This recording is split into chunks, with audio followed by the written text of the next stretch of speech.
There are 8.5 million dogs in the UK. In total, 41% of people who bought a puppy did not see the mother, and a further 53% did not see its breeding environment, meaning those puppies are highly likely to have been bred by a puppy farmer and sold by third parties. 20% of puppies brought from pet shops or directly from the internet suffer from parvovirus, an often fatal disease that can cost up to £4,000 to treat.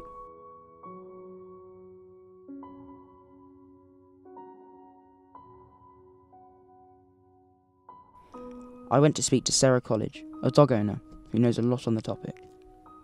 Have you ever personally been approached by a puppy breeder? No, but when I bought my previous Labrador back in 1999, when I went to their house to have a look at this puppy, there were 6 puppies, supposedly from the same litter, but I could tell instantly they weren't from the same litter because they all look different, and you can always, puppies that are from the same parentage normally look very similar. Also, these puppies didn't like to be handled. They were very fat and bloated, which meant that they hadn't been wormed, and when you picked them up to stroke them, they just, fidgeted and didn't like to be touched, and that was the sort of warning signs to me that they were maybe potentially puppy farmed. It's heartbreaking because you see these cute Labrador puppies and you just want to rescue them, but the problem is if people then buy them, you're just feeding the trade. So I followed my head rather than my heart, and I left. And then when I got home and looked at the adverts, this same breeder was advertising about 4 or 5 different breeds. So, on regards to that question, how can you see if a puppy has been bred illegally? Well, it's how the people that are selling them interact with you. So if they're a legitimate breeder, they will be concerned as to where that puppy's going. They'll want to know, is that puppy going to be fed and watered properly? Is it going to be looked after from their health perspective? How long is that puppy going to be left on their own? Have you experience of having dogs, in the past? The breeder will be interested in where that, the home that puppy's going to. If the breeder doesn't really care and they turn around and say, oh, well, I'll meet you on the M25 on the hard shoulder at junction 6, that gives you warning bells. If the breeder says, we don't have the mother anymore, we can't show you the mother, that would set warning signals. They should know the history of the bitch and the stud dog. If they don't, again, that's warning signals. We do have dogs that get together with dogs when they're out walking, and then you can end up with a pregnancy, or stray dogs.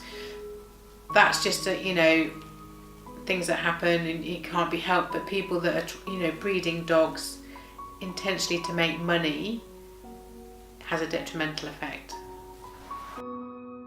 The plans to tighten up laws around selling pets and breeding dogs will make it completely illegal to sell puppies younger than 8 weeks old, and require anyone breeding and selling 3 or more litters of puppies a year to apply for a formal licence. Irresponsible breeders who don't stick to these rules face an unlimited fine or up to 6 months in prison.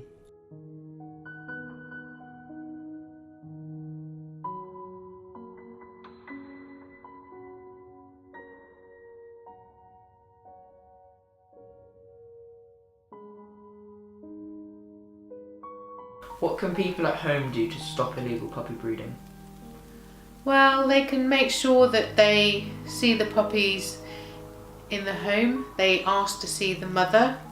They should be able to see the puppy with the bitch, because puppies shouldn't really leave the mother before they're at least 8 weeks old, because they haven't interacted, they haven't had the mother's milk. So if you go to see a puppy and they say he's 5 weeks old, they shouldn't be leaving their mother that young. What has England as a country done to stop illegal puppy breeding? Well, just recently they're in the process, I believe, of setting up a law to say that you can't buy puppies from a pet shop. That's a new thing they're trying to bring in at the moment to stop pet shop puppy breeding. I think they're trying to make it illegal to buy puppies off the side of a road. You have to go to either a reputable breeder with the kennel club or somebody who's advertised and is not doing it for the money but doing it because their bitch has got pregnant. What are your views on illegal puppy breeding? Well, I think it's disgusting. People who breed their bitches time and time and time again over the years, purely to make money from the litters of puppies, are just in it for the money. They don't care about the welfare of the mother. They don't care about the welfare of the puppies. They're just doing it for money. You know, they transport them from Ireland to this country.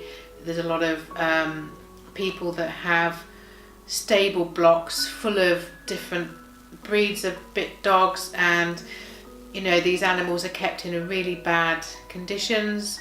Hardly any of them have good food or water or access to it. You know, when they're poorly or they're ill, they don't get the medical treatment they need, and the whole welfare and well-being of these animals is at the bottom of the list. All these people are interested in are making money out of the puppies because they sell for hundreds and thousands of pounds. What effect does an illegal puppy-bred dog have on the owner? Well, the effect on the owner is that we get attached to these puppies really quickly. You bond with them, and because these puppies normally don't have their inoculations, so they haven't had inoculations against parvovirus or kennel cough, they end up getting very poorly, and a lot of the time these puppies end up going to the vets and they end up dying because they haven't had the vaccinations that they need to have as a young puppy. You know, that's heartbreaking for the family, it's heartbreaking for the owner. You know, nobody goes out to buy a puppy with the intention of it dying 2 or 3 weeks or months later. You know, it's hard enough when they get to a ripe old age of 10 or 12 and they end up passing away. But to have a cute little puppy pass away because of the way it's been bred and ill-treated is absolutely devastating. And the trouble is, with all this inbreeding and puppy farmed animals, you don't know the breed history, you don't know the genetics of these animals, and if a dog ends up being bred, you know, a bitch, they can have hip problems, they can have intestinal problems, they can have eye problems, they can have a multitude of complications. We can see that changes are being made. On the 2nd of February 2017, a petition for the sale of puppies under the age of 8 weeks old is to be made illegal. Theresa May has signed it herself.